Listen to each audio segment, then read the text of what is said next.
Good afternoon. Good afternoon. So I'm very pleased to, can you hear me okay? Mm-hmm. So I'm very pleased to welcome you to this panel, The Politics of Policing, Academic Complicity in Policing, with Dr. Alex Vitale, Dr. Jason Williams, and Nia Hall. And unfortunately, Olayemi Olurin could not join us today.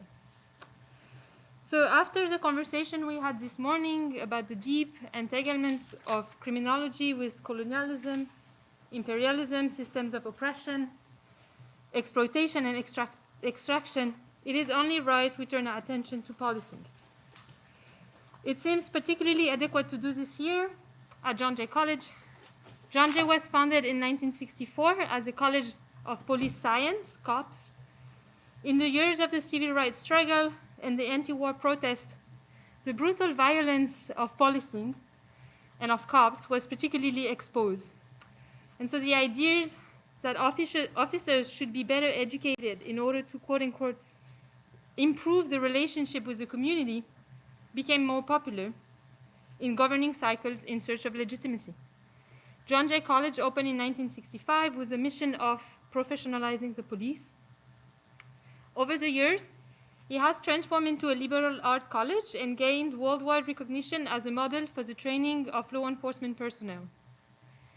And in this introduction, I also want to note that the college is not a monolith, and students and also faculty at John Jay have always agitated and organized against policing and against their school ties to the NYPD and other law enforcement agencies in the US and all over the world. So with this being said, this panel looks at the harms built into the model of policing, such as police violence, reduced educational and public health outcomes for intensely policed communities, the massive financial expenditures that undermine other possible programmatic intervention, and the ideological cost of framing social problems as problems of crime to be suppressed by policing. And we will also explore the ways in which academic researchers ignore this cost in ways that perpetuate and legitimate these harms. So we have three wonderful speakers with us today. Sitting at the right end of the table, Dr. Jason Williams is Associate Professor of Justice Studies at Montclair State University. He is co-editor of Black Males and the Criminal Justice System, recently published by Routledge. More broadly, he has published peer-reviewed chapters and articles on matters relating to race, policing, critical criminology, and social justice. And aside from doing research for the academic audience, Dr. Williams is also involved in many public research and information forums, enabling him to contribute to public criminology and scholarship. Sitting next to him, Dr. Alex Vitale is Professor of Sociology and coordinator of the Policing and Social Justice Project at Brooklyn College and the CUNY Graduate Center. He has spent the last 30 years writing about policing and consults both police departments and human rights organizations internationally. Professor Vitale is the author of Cities of Disorder, How the Quality of Life Campaign Transformed New York Politics, and The End of Policing. Finally, sitting at the other end of the table, Nia Hall is a proud native of Stockton, California. Nia Hall is an organizer, abolitionist, and incoming first-year PhD student in higher education at the University of Michigan, committed to the freedom and liberation of all Black people. Her research interests focus on the history and evolution of campus policing, campus police abolition, student resistance, and restorative justice in education. She is a 2-time alumna of San Francisco State University, where she earned a bachelor's degree in Africana Study with a minor in education and a master's degree in education with an emphasis in social justice and equity in education. Please join me in welcoming our three wonderful speakers.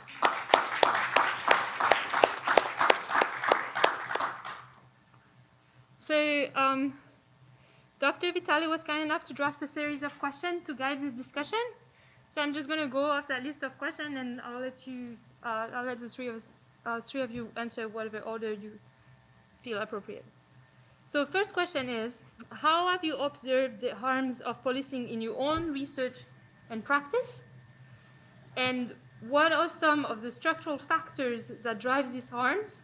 what social function do they serve, who benefits, and I will add what role have academics played in perpetuating these harms. Okay, well, that's. Okay. Do you want to talk about your school, campus policing, the harms there first? Get us started with something concrete. Hello, everyone. I'm gonna just first say off, this is really awesome to be here. This is my first academic conference, so shout out to Professor Lobo. I love you. Hi, Professor Lobo. Hello, so I'll start off with just thinking about coming from a student aspect and really talking about the role of campus policing, or policing on post-secondary institutions. And when we think about policing, I'm not only talking about the people who are in uniforms, who are armed. I'm talking about how the university polices students as well.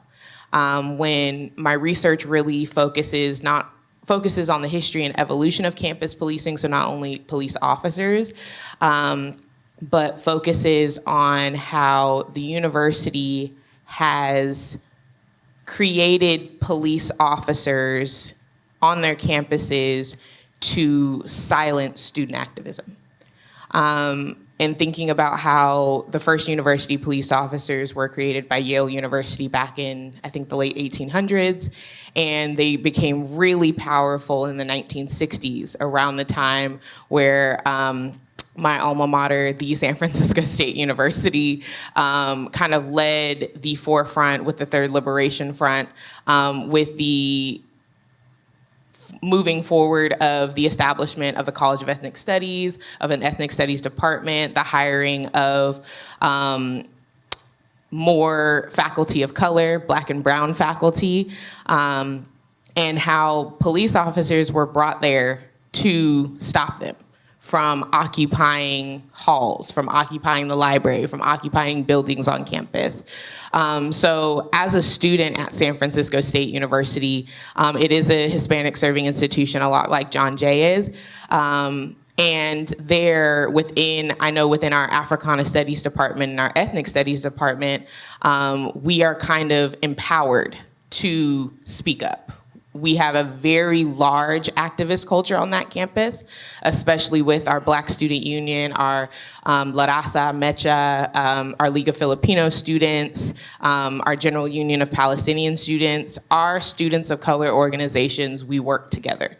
We do things and we move together. I think when it comes to my experience with the role of policing on campus, it has been a lot with our institution's time, place, and manner policies.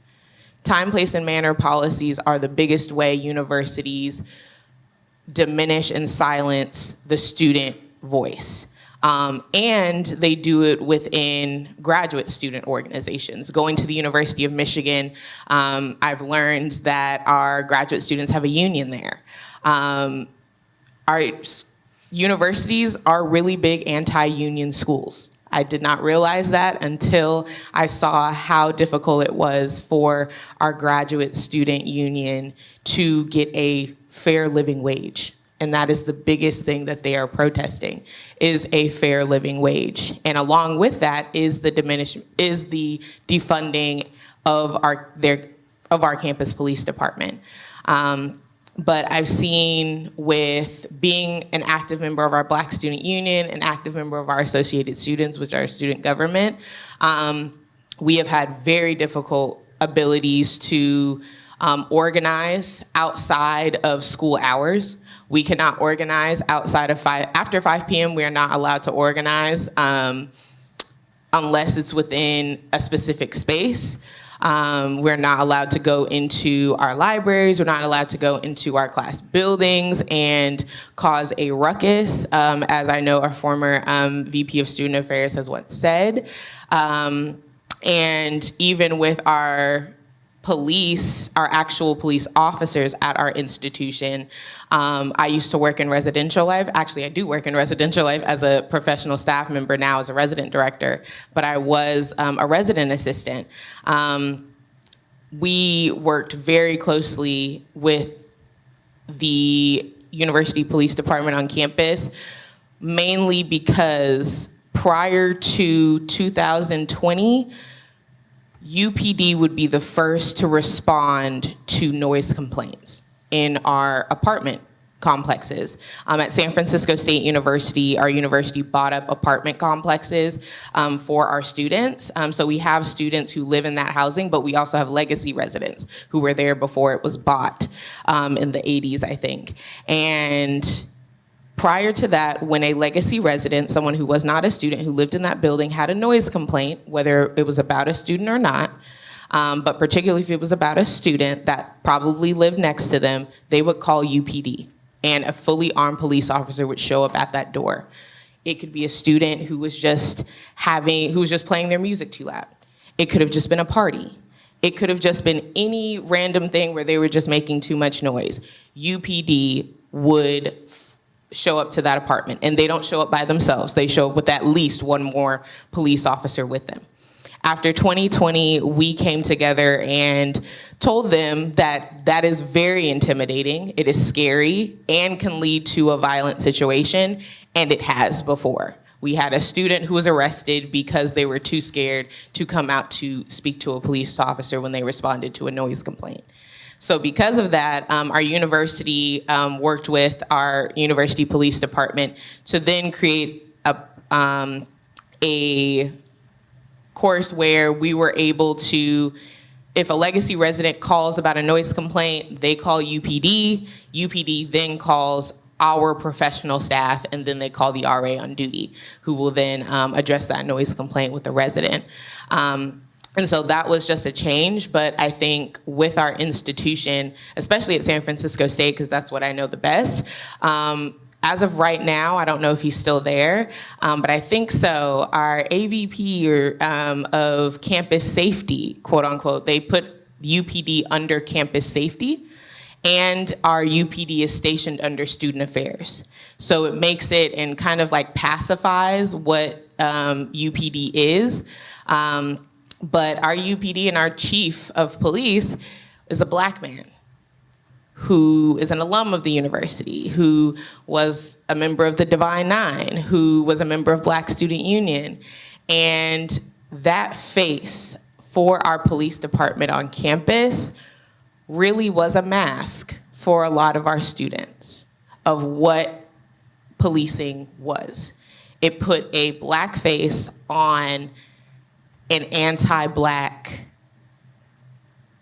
conglomerate, and that was exactly what it was. And it was difficult for, I think, our students and our staff and our faculty who were part of our union to really talk about why policing doesn't work. But I think the role that academics really play in policing when it comes to our students, they play a heavy role. One thing that Dr. Agazino said when we talk about a lot of our academics are not scholar activists. They are not the ones out, they do not come out to protest with us. As a student, we are out there by ourselves. It may be a staff that'll come out with us. We're out there by ourselves. People are afraid to lose their jobs. Students, we're afraid to not get our diplomas. We're afraid to be kicked out of school. But I think there has to be a point where we just have to acknowledge you are going to have to lose something, be okay with losing something for what's right. And that is the role I think academics play the most, is just being complacent with what they see on the campus. And they're not really there, or they don't care when we say, well, I just had this interaction with the police last night. I don't think I'm mentally prepared to come to class. Well, sorry, I don't know what to tell you. You still have to do your work. Or there's this protest happening outside and all of my friends are out there and my entire club is out there, but I can't be out there because I can't miss this class. And so those are the things I noticed as a student, but also just as a professional staff member, knowing within my role, I felt like the university prohibited me from being able to be there for my students in the way that I could have been, in the way that I hope to be. And I feel like the university reprimands staff and faculty who help their students, who go against the status quo. And I think that's the role I see academics play when it comes to policing, particularly on the university campus. And it just is pervasive throughout the entire structure of it. And I feel like the structural forces are really just power. You're here, you pay money, and the university functions as a business when it forgets its biggest constituents are the students that are paying all that money to it. So students should be saved. I don't know what you. Yeah. Excuse me. Allergy season. It's not COVID. You got to give that little disclaimer these days. But I've been more concerned with the everyday mental health or psychological fallout that we're seeing from these constant occurrences of police malpractice, violence, and murder. These events are already taking place within these sort of hyper-racialized carceral geographies, right? Much of what we heard earlier. So what I'm seeing on the ground is almost this sense of burnout. For those of us who attend a lot of the community-based events and are involved in the planning of them or whatnot, seeing this sense of burnout, increased senses of like hopelessness, loneliness, and so forth. And it comes from this sense of erasure, again, of not being heard, which is the quintessential African-American story, but also for other BIPOC individuals or peoples who were equally colonized here.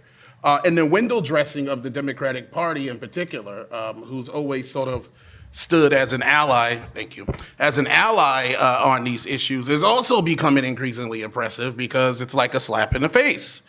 A quick example would be what we see is taking place in Paterson, New Jersey. I don't know how many of y'all have been following that, but the Attorney General stepped in and has taken control over the Paterson Police Department. But when you speak to people on the ground, they've decided to do this without any consultation with the community. And so this is how the Democratic Party engages in this sort of reinforcement of paternalistic, politics and the erasure of Black and BIPOC voices. So I'm just starting to see this, or trying to contextualize this too, the silencing, if you will, the mental health fallout, the psychological fallout as a criminological subject. I think we know enough about the violence, right? And the things that we see more vividly.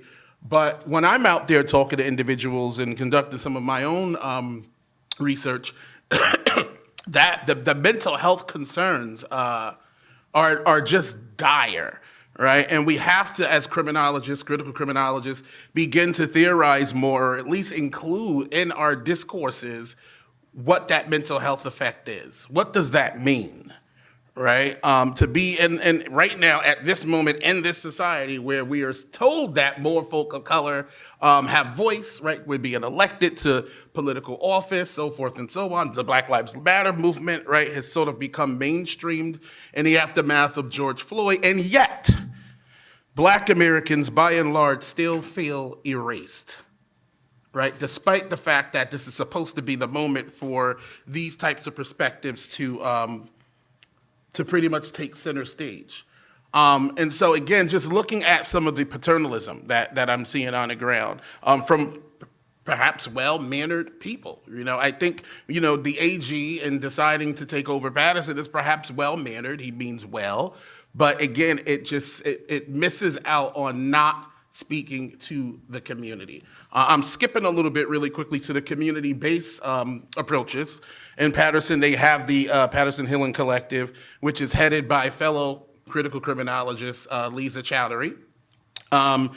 And if we refocus resources to organizations like these and find ways to legitimate their work, right, I think that could be a pathway towards addressing the needs of the community. But some of the issues that they're running into is the sort of lack of having clinicians on the team.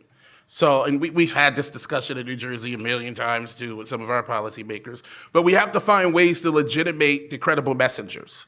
They're not clinicians, but frankly, if you ever watch them on the ground in real time and look at the work that they're doing the work of a clinician and some. Right? So how do we find ways to legitimate those positions such that these organizations can receive the funding that they need? Because at the moment right now, it's too onerous of a process. They don't have the money. Even if they do get the grants, they don't have enough money to hire the clinician. So how do we legitimate credible messaging and therefore legitimate, the voices of the community? How do we legitimate them and put them in positions of having say in how they are governed? Because by and large, again, these communities largely feel as if, they're existing with subjective citizenship. I don't have voice in how I am governed. And again, this is the quintessential, experience of all colonized peoples, frankly, on this land. So how do we legitimate those voices and processes of governance? Great, and we should talk more about what's going on in Newark, where they are actually starting to hire licensed clinical social workers and other mental health workers to do that more intensive one-on-one work, so to be continued. Positivistic imperialist criminology tells us over and over again that policing works. I got a study. I correlated some numbers, run it through, and then see policing works. Of course, both the independent and dependent variables that they're using are notoriously unreliable, which is we don't know how many police there are, and we don't know how much crime there is. But somehow they draw a definitive conclusion that because they watch some police on a street corner for a couple of weeks do stop and frisk, that therefore policing works. And not just works, it works so well that there's actually no limit to the benefits. We need 100,000 more police. We need 200,000 more police. I did a debate last week with a economist, criminologist, sociologist who says we need 500,000 more police. It's a racial justice imperative that we hire 500,000 more police. But he can't tell me how many police there are. He published a piece in a non-peer-reviewed law journal saying that the United States was grossly under-policed because we only have about 600,000 police officers. But of course, he left off all federal law enforcement from the number. Just right off the bat, didn't even bother to look at that, and we don't even know how many of those there are. He can't tell you how many police departments there are in the United States. He cannot, so now he's already increased his number by 50%. So it turns out actually maybe there's closer to 1 million police, but he doesn't know how many there are. There are more than 1 million private police in the United States. That's not figured into these equations at all. And of course, we don't know how much crime there is. We know that the vast majority of even violent crime is never reported to the police. So there's an erasure happening. There's an erasure, right, of reality, a replacing of reality with a set of numbers that are invested with this certainty. But there's a bigger problem with this positivistic imperialist criminology, which is that there's no consideration of the cost. It's just assumed that, well, if the police save a life, no matter what went into it, that's a great thing. Oh, well, we must have a massive system of school policing to police our children because we might save one life. And if we can save one life, it's all worth it. But the last year that we have reliable figures, school police in the United States killed 3 young people. So what are we supposed to do with that? Well, they saved one young person's life, but in the process, they killed 3. So is that working? What about the financial costs? Policing, incarceration, It's approximately $300 billion a year. The NYPD budget is $11 billion a year. How could we spend that money differently? There was great research done in Brooklyn a number of years ago that said we have single blocks in Brooklyn where the state of New York spends $1 million a year just to incarcerate people from that one block. If we said to the community, do you have a better idea about how to spend $1 million to keep your community safe? Let's pull 10 blocks together with $10 million a year just to spend to make the community a safer, healthier place. Would you really want to spend it all on sending people to prison? There's the violence. There's the violence. We can't even find out how many people police kill in the United States. They refuse to tell us. Journalists have identified over 1,000 killings a year for the last several years. Actually, last year hit a new high. But there's public health research that estimates the number's actually twice that, which would mean that police in the United States are responsible for over 10% of all homicides in the United States. I've looked at communities where the number is over 15%. How is that preventing the violence? Police commit tens of thousands of serious acts of violence, tens of thousands of acts of sexual assault. Just last week, 2 police chiefs in New Jersey were indicted for sexual assault. Police chiefs. And they were sexually assaulting their own female officers. They got in trouble because they assaulted a fellow police officer. But what about the tens of thousands of people who are in no position to bring a complaint against the police? Every time we look closely at this, we find it's a widespread problem. But there's an ideological cost as well. The decision to frame the problems of cities, of the country, as problems of crime to be managed by policing sends a message about the nature of our society's problems. It is another erasure. It is an erasure of inequality, of racism, of the failure of capitalism, of the failure of the state to lift people up, to create a social safety net. When Trump was president, his big re-election campaign strategy for tough on crime was Operation Relentless Pursuit. He targeted 6 cities, all controlled by Democrats, and he said the problem of these Democratic cities is not deindustrialization, disinvestment, austerity, and racism. No, the problem is gangbangers and drug cartels, and the solution is to flood those cities with federal agents, federal prosecutors, and money for local police. Because then he bears no responsibility for the problems in those communities, whether it's him as a landlord, him as a business leader, or him as president. And yet, of course, almost all 6 of the Democratic mayors of those cities completely embraced Trump's re-election strategy. Because in fact, they are also implicated. They have no plan to address mass homelessness. They have no plan to provide people with mental health services. They have no plan to address the opioid crisis. They have no plan to actually deal with what's driving violent crime in the communities. And policing is the tool that they use to cover up their political failures. So when positivists, criminologists tell you they have a study, don't believe the hype.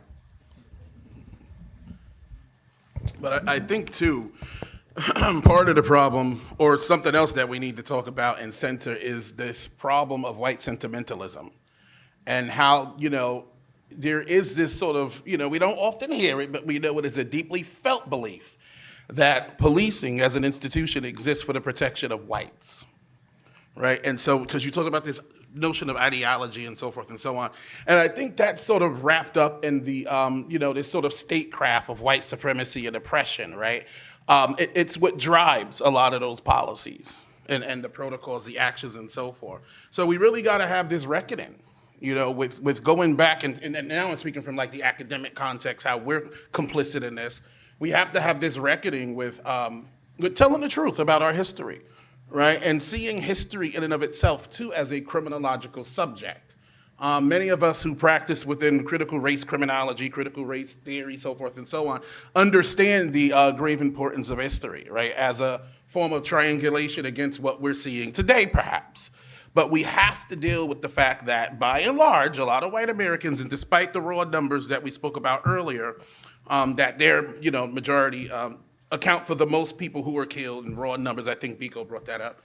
Despite that belief, it doesn't seem to hit home for them, right? Because there is still this deep-seated belief that, no, they're the criminals. Protect us from them. And so we got to talk about how that kind of, it aids in the suppression of new ways of existing, new ways of establishing public safety and so forth. I know this has been a part of the debate around legitimizing the credible messengers, getting, redistribution of funds and all of that.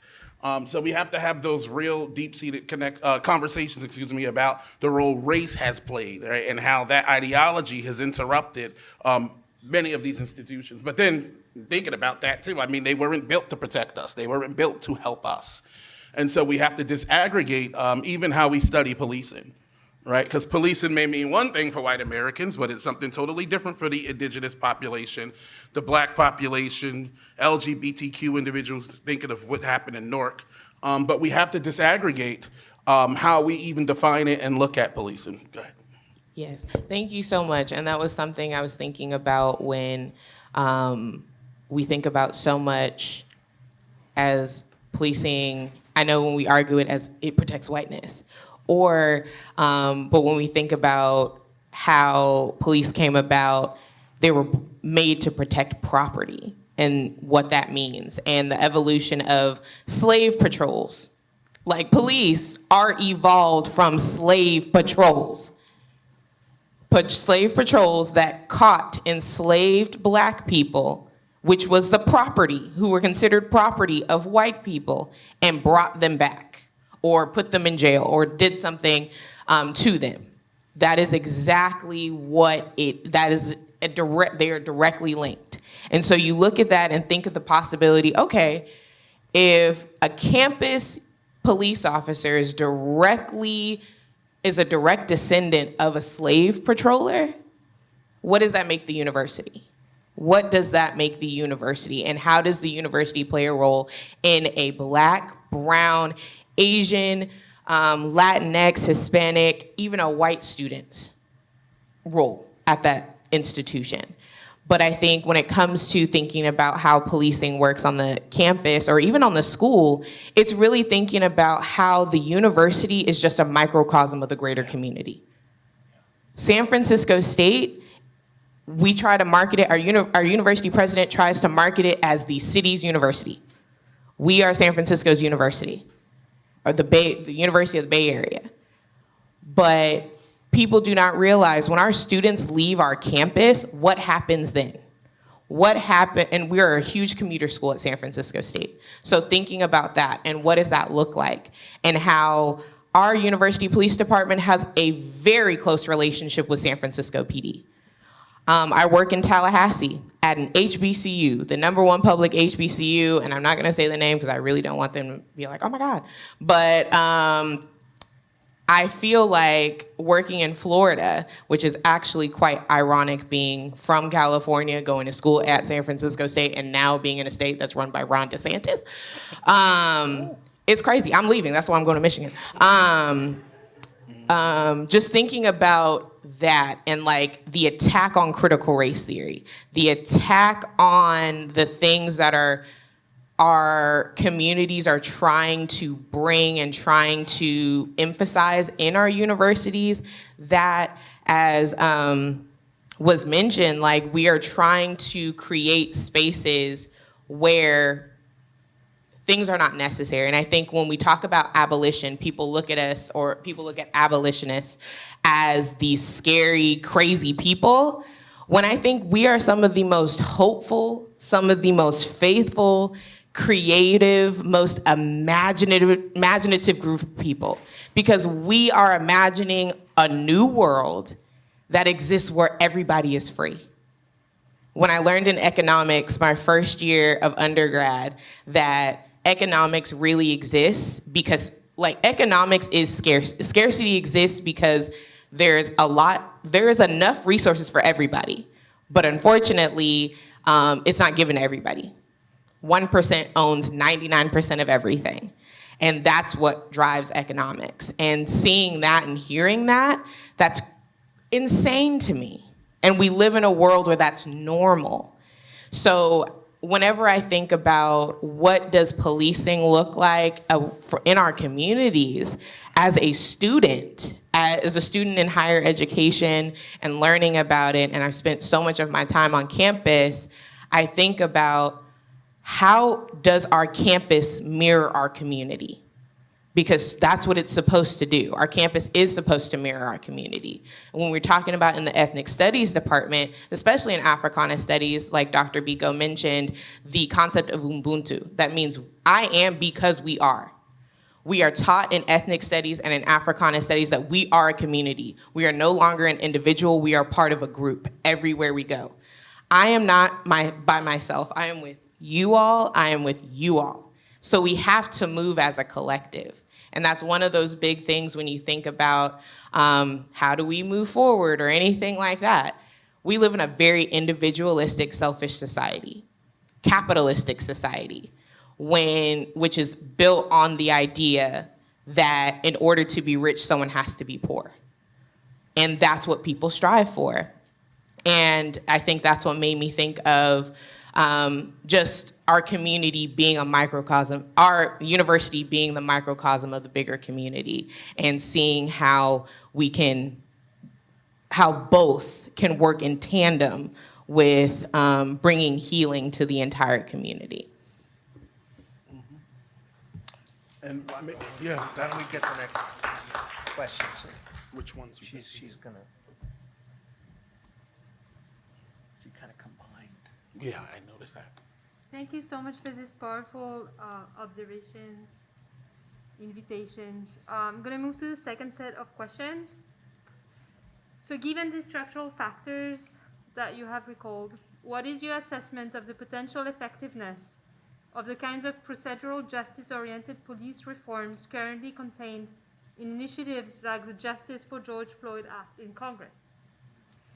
And also, this is something you've already kind of talked about, but if you could go a little bit more in depth, what is your assessment about the value of community-based public safety interventions that don't involve police, or in some way mitigate the potential harms of policing? You got feelings about the George Floyd Act?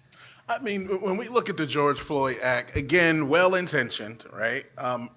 But we got to be very careful. We don't, there's a lot of this sort of uncritical acceptance, right, of what we're seeing coming out of the Democratic Party and so forth and so on. When you look at the provisions, they seem suitable. But again, where's the mention of race, right? So until we have to reconstruct a system that is race conscious, I would argue, that takes account of our history. It takes account of the racism, right? The real racism that exists within the system. And so when I look through that bill, I don't see anything that's race conscious. I think they hope for people of color to kind of look at it and say, okay, well, if they're going to take away qualified immunity, then that's an issue that, right, attaches to me, right? Issues around training. We tend to think that that generally, right, those provisions would appeal to folk of color, but I don't see how and why, because they're not racially conscious policies or provisions. And so I would argue that we need a system that if we were to reform this system, which I think it needs to just be done away with, it has to become race conscious. But then again, that goes against, right, our the ideology of white supremacy, foregrounded lived experiences, voices, and so forth. So the system as it exists currently aids in that falsehood of objectivity, right, and sort of race neutralism. So I don't agree too much with it, only because it's not race conscious. It doesn't really pinpoint some of the real issues of racism in the system. They just hope on the surface that we would make the connection, right? But it doesn't. And then also our system of federalism, to some extent, right? It really limits the impact that bill could have at the state level. Now, historically, I think most states have sort of followed, right, trends that may have come down the pike from the federal government. But look at the current climate with these crazies like DeSantis, right? You have these white supremacists in plain view going crazy, right? I mean, think about the violence being done in Florida around critical race theory and how that's going to affect, academic disciplines across the board, the erasure, the violence of that. Imagine being a graduate student right now in Florida, hoping that you can use critical race theory in your work. The violence of that, and in some ways aids in also reconstructing who gets to get into the academy, who doesn't, who gets to write on what, and so forth and so on. So that bill didn't go far enough for me. And again, the question of federalism: how do you get the states to adopt these same provisions? Because in the current climate, Florida would steadfastly disagree.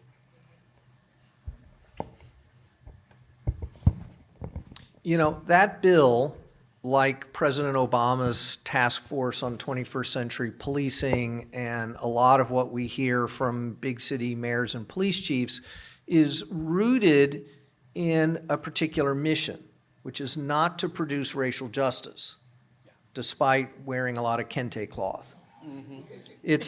It's about, and they actually say this, it's written into the language, it's about restoring public trust in the police.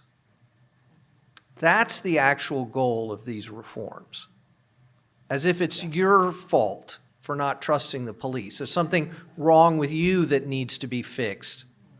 So that, because if we could just get you to trust the police, then everything will be fine. Don't trust the police. That is not the objective here, right?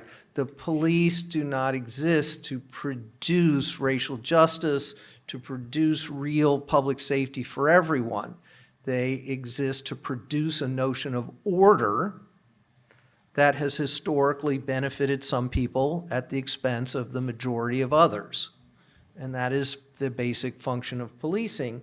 And when they ask us to trust the police, they're asking us to be complicit in the systems of exploitation that policing upholds. So procedural justice reforms, first of all, would have done nothing. What's in that bill would have done nothing to save George Floyd's life. Just like the Justice for Tyre Nichols bill that we just killed down in Memphis would have done nothing to save Tyre Nichols' life. And his parents actually produced a video that said that we don't support this bill because it would do nothing to prevent this from happening to anyone else, and that played a big role in killing the bill. And instead, we got a bill making pretextual traffic stops illegal, which is actually moving us in the direction that we want to go in. So procedural justice, if you just think about it, right, what it says is the problem with policing is when it doesn't do what it's supposed to do properly, that it's not following its own rules, that it's not transparent enough, that they don't take enough time to communicate to the public. So here in this building, right, a huge amount of what happens in this building is procedural justice reform. Fine-tuning the language of policies, training police to be better communicators, spinning out various versions of community policing. But the goal of that is to make you feel better about what's happening to you. That's what procedural justice shows. The research shows that when they take all these steps, people feel better about the outcome, even though the outcome is actually completely unjust. It's just a manipulation of your feelings. a totally lawful, procedurally proper, unbiased, low-level drug arrest is still going to ruin some young person's life for no damn good reason. There is absolutely no justice in it. It serves no positive social function. In fact, it serves an entirely negative social function. And people should not feel better about it just because the narcotics unit got anti-bias training and learned to talk to you a little bit more nicely while they are ruining your life. Yeah, I agree. And I think my nervousness is showing because I'm with two doctors here and who have You're written doing a books. good job. Yes, thank you. Also, yes, my first year. So summer 2027, when I'm applying for those postdocs and tenure track jobs, remember me, y'all. Yes, please. It's always a plug. Students in here, plug yourselves, okay? Network. But I think when it comes to the justice and policing, the George Floyd Act, just as was already mentioned, it's a police reformist act. And it's a criminal justice reforming act. And one of the things I learned in my first criminal justice class that was taught by the wonderful Professor Arbor de la Tierra, we read an article about the criminal justice system, which was basically, but reformist, what I was trying to say was that reformist acts are working on this idea under the assumption that the police system is broken and the criminal justice system is broken. And we're in the John Jay College of Criminal Justice. I hope y'all have read an article about this or your professors have been talking to you about this. But I fully believe that the criminal justice system is not broken, that the police system is not broken. They're working in tandem to do exactly what they are designed to do. To kill Black people, to disenfranchise minoritized communities and oppressed people, to keep a system of power in place that is against humanity. That is fully what it is doing. And the planet. And the planet. And the planet. Because you see that, I don't think we ever talked, Cop City. Hashtag Stop Cop City. If you, in Atlanta, if you don't know, in Atlanta, there's a forest that the city of Atlanta is trying to tear down in order to build a police training camp, in order to improve police training and to make them better police officers and to create innovations in policing. But they're destroying a forest.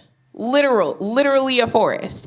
And you can see even from cities like New York City, this is a concrete jungle, literal concrete jungle that was built on once was bare land, that was grass, that was trees. And that's a lot like San Francisco. It's the same thing in so many major cities across the entire world. Our land is being stripped away for economic progress, quote unquote. And that is the worst possible thing I can see. And to use the name of a man's whose life you stole, a police officer's life you stole, to try to pacify what happened, to convict one officer of the murder that he definitely did, but still, that's one officer in a million. That's one officer in however many that do this every day. And it's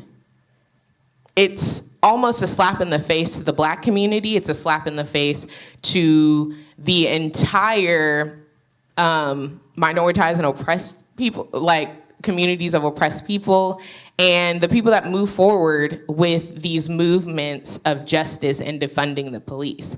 And seeing that was passed, and even in Oakland, California, they passed It was a George Floyd Act as well. But the Oakland Unified School District, they used that act to actually take away their school policing, which was amazing.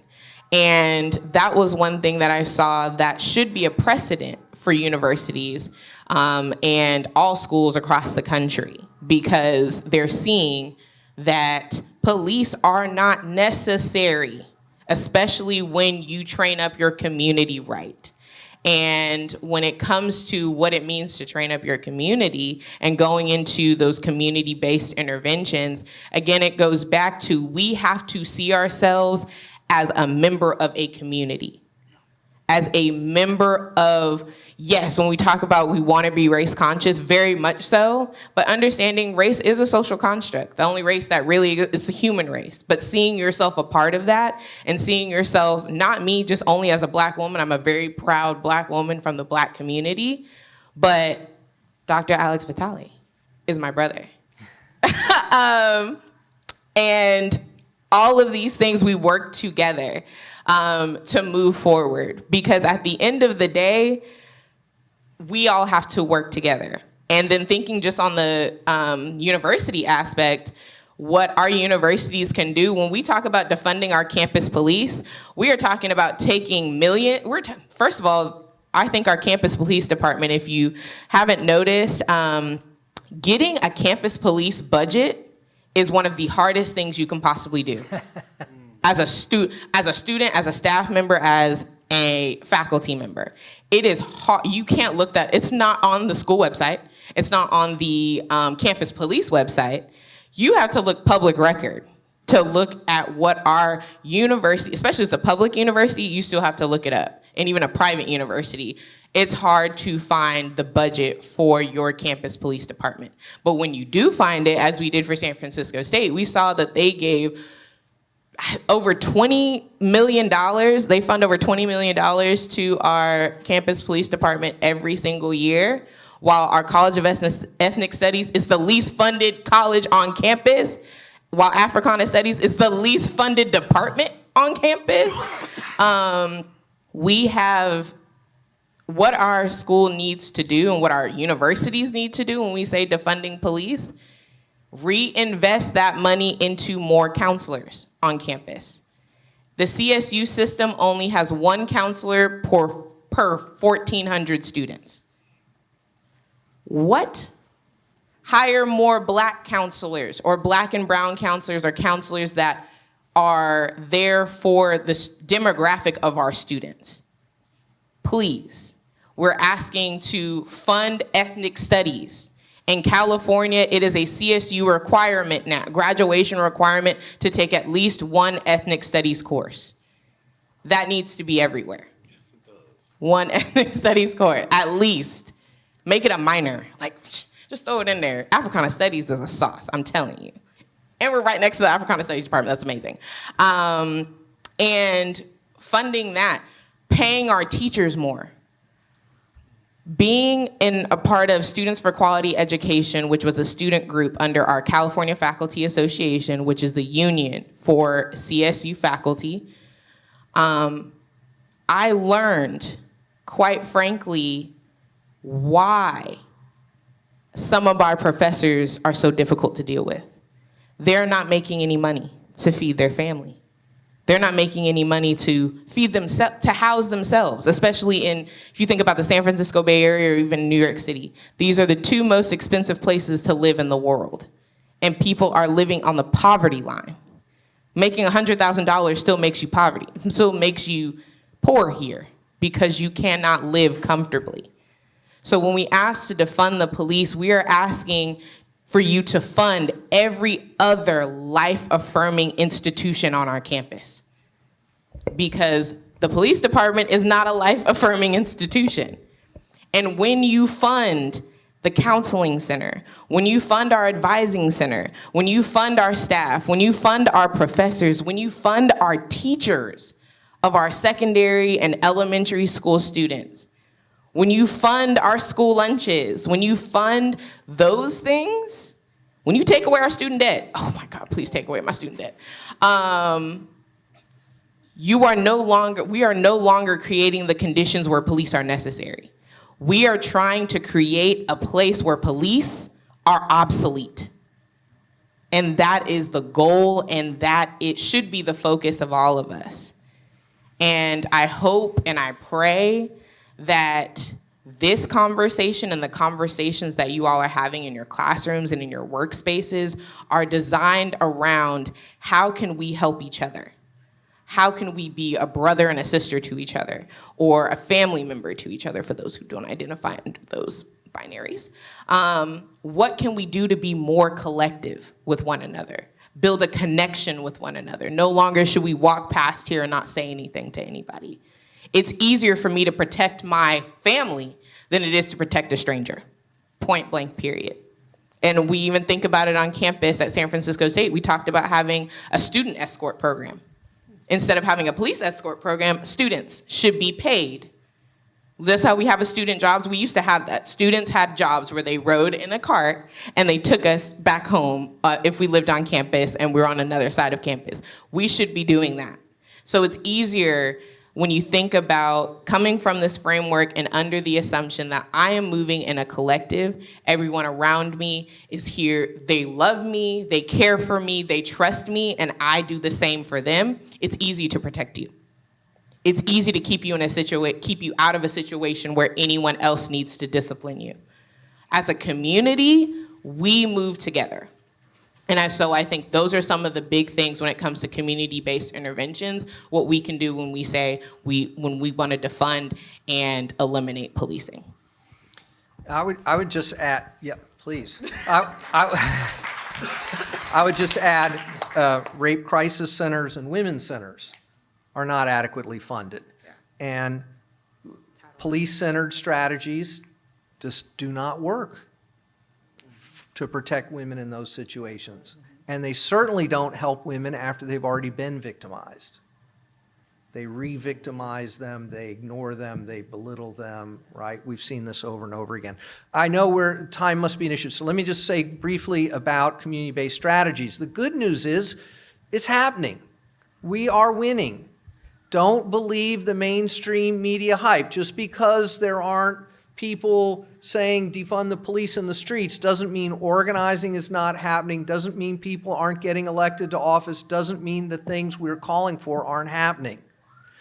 Dozens of cities have eliminated their school police departments and replaced them with counselors, restorative justice programs.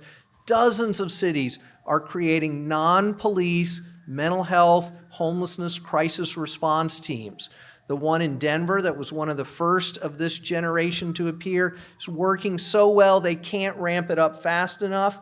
And in the areas that it operates, crime is going down.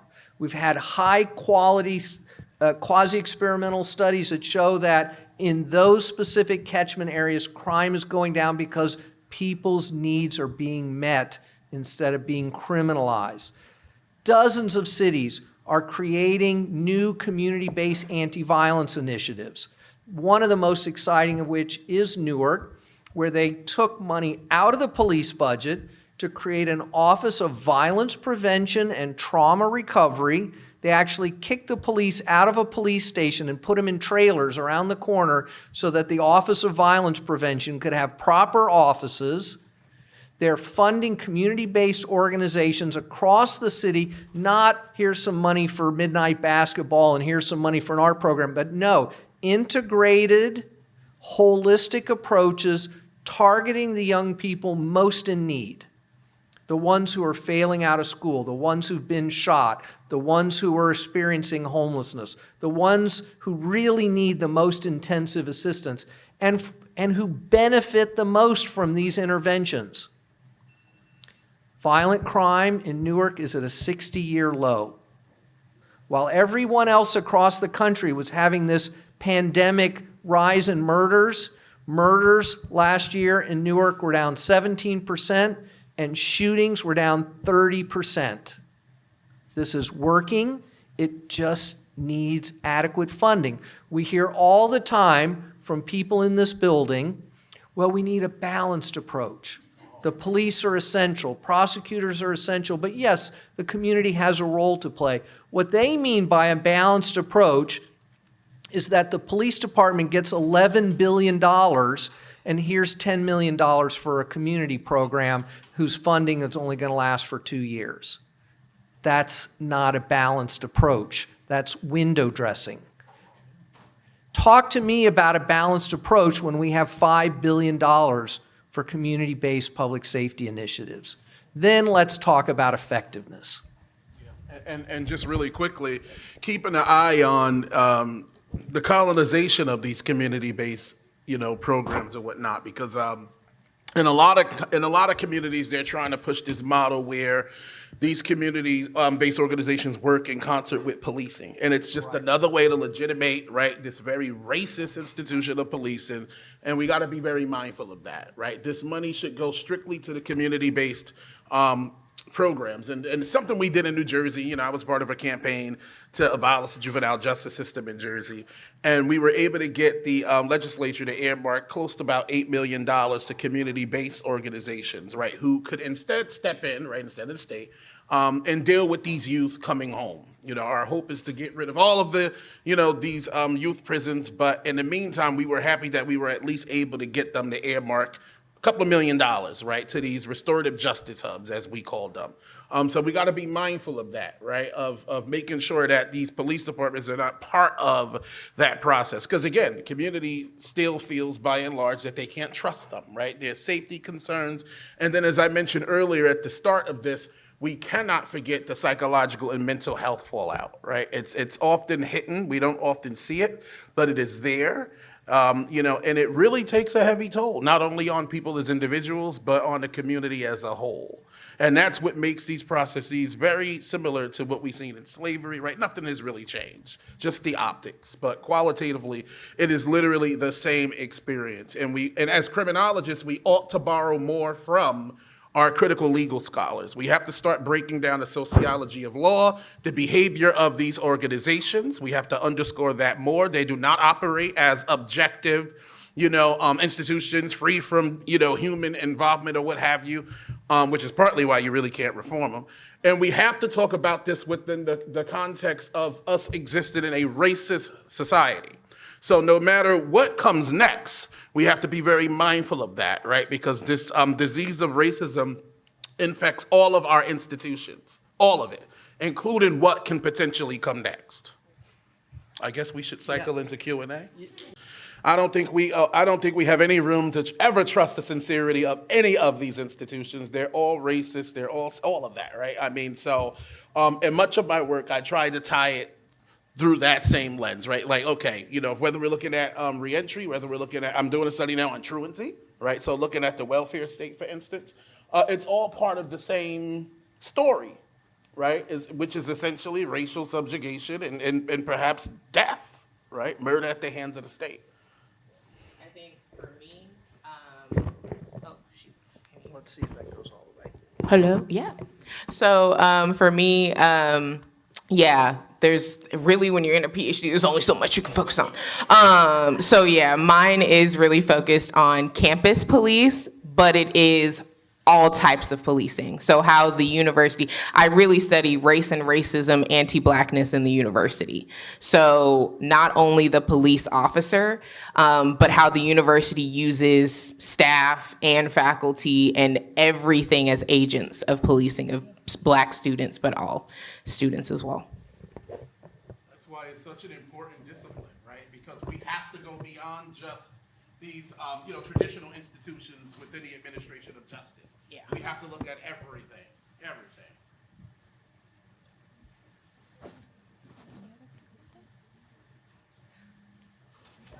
And use appropriate theoretical frameworks. Yes. Going back to the future, and I know Viv is going to probably add to that. But using the appropriate theoretical frameworks, right, when we're looking at some of these issues. So in my case, in my policing work, using the colonial models or the counter-colonial models, because to me, it is the most ethical, right, most ethical way of looking at these issues as it pertains to marginalized and oppressed peoples, right? We got to think about research ethics as well. Thank you all. I want you to reflect on this ongoing trend when we talk about defunding the police, for example. People will turn to like mental health and social work, but both of these are deeply violent, particularly social work, and its role in destroying our communities and families. And so it feels like we just get shuffled back and forth between like asylum, social work, colonization, and then in comparison to the prison, that looks better. And so at what point does community response not just lean on the same kind of institutions? And is there work that you are aware of where community response is happening outside of the reaches of social work and mental health? So, this is a really important question. There are disagreements among abolitionists and others about the role of the state and the role of some of these institutions. I have been, despite my anti-authoritarian background, have been a bit more open for a role for the state, at least in the short run. However, what I think is super important about like what's going on in Newark is that they're not just creating a new bureaucracy in this Office of Violence Prevention, they're mostly acting as a pass-through of resources to already existing community-based organizations accountable to local communities to do the actual work. And I think that's essential. And also, if we look at the mental health space, what I and others have called for, there's a campaign underway here in New York to get the police out of mental health enforcement. I mean, between 1.25% of all people killed by police in the United States are having a mental health crisis. The NYPD goes on almost 250,000 of these calls every year. It's a massive part of what they do, and it's almost entirely negative. They have nothing to offer people in these situations. Rather than replace them with emergency rooms or the asylum, what's being talked about is trying to create the most accessible, most community-based, least invasive ring of services first. They have what's called a clubhouse model, where it's just an open door. It's mostly peer-to-peer oriented, and there are no doctors and nobody's getting locked up. If you're not feeling well, just for a moment, just for a day, there's a place you can go where you can talk to someone who might say, well, I was thinking about maybe I need to take medicine. Okay, well, some people have been helped by medicine, but medicine also comes with these other bits of baggage, which means you got to work with a doctor, and they have side effects, and this can lead, and that's the beauty of peer-to-peer, and it's non-punitive and non-invasive. So that's what I've tried to lift up. In addition, there are lots of examples of community-based self-organization, mutual aid, people creating pods, networks of support that they can call upon in a time of crisis that doesn't rely on the state. Totally support that wherever people are doing that. I'm all for that. I just point out, though, the state is not going to just ignore that. If we don't do something about the role of the state, they will keep sending the police, even when we don't call them. They will undermine our work. And there's a reason why certain communities have more problems, need more assistance, and have fewer resources. And we got to do something about that, and we can't do that just through mutual aid and self-organization. This requires mobilization of political power to change our relationship with the state. And the makeup of those help and services, right? Like welfare, so forth and so on. They're very, I can remember growing up in the projects. My mother was on all of those services as well. I remember going with her to some of the appointments and feeling very shunned, like, oh, why are you here, And so we got to also remember that a lot of those agencies are equally as punitive, and in some cases, they are a courier for law enforcement. So for the mothers of color that we interviewed in my truancy study, each and every one of them, right, had the police called on them, by an office within the institution of the school education that is supposed to be somewhat helpful, right, to these mothers. So we got to be mindful of this. At the end of the day, they always err on the side of punitivity. And so you just can't trust them. And again, this being the case within the context of a society that is wantonly racist, right? And so we can't forget that. I'm playing a race card through and through today. But we cannot forget, because it is a legit card to play, right? And so we can't forget that, Play the cards we were dealt. Absolutely. Okay, wait, let me quickly, because I've been wanting to say this forever. Go Okay, ahead. really, when you think about the United States, and I'm going to point this out there and I'm going to be on record, and whoever says whatever, I already got into Michigan, they can't revoke it or I'm suing them. The United States is the biggest terrorist country in the world. And we're going to say that and put that out there. So this whole war on terrorism that happened, it should have been a war on us. It should have been a war on the United States. Yes. And so, and when we talk about colonialism and colonialization and imperialism, it is not in the past. The United States and other major countries are still going into places and stealing resources. It just is what it is. We are, and we do it. The United States does it because it has the power to, and no one says anything about it. And we talk about how Dr. Mooney did the land acknowledgement, which is great. It's amazing. And so you know that we are on land that was not meant to be taken. It's stolen land. But we have to, and with that and knowing that, we're playing the cards we are dealt.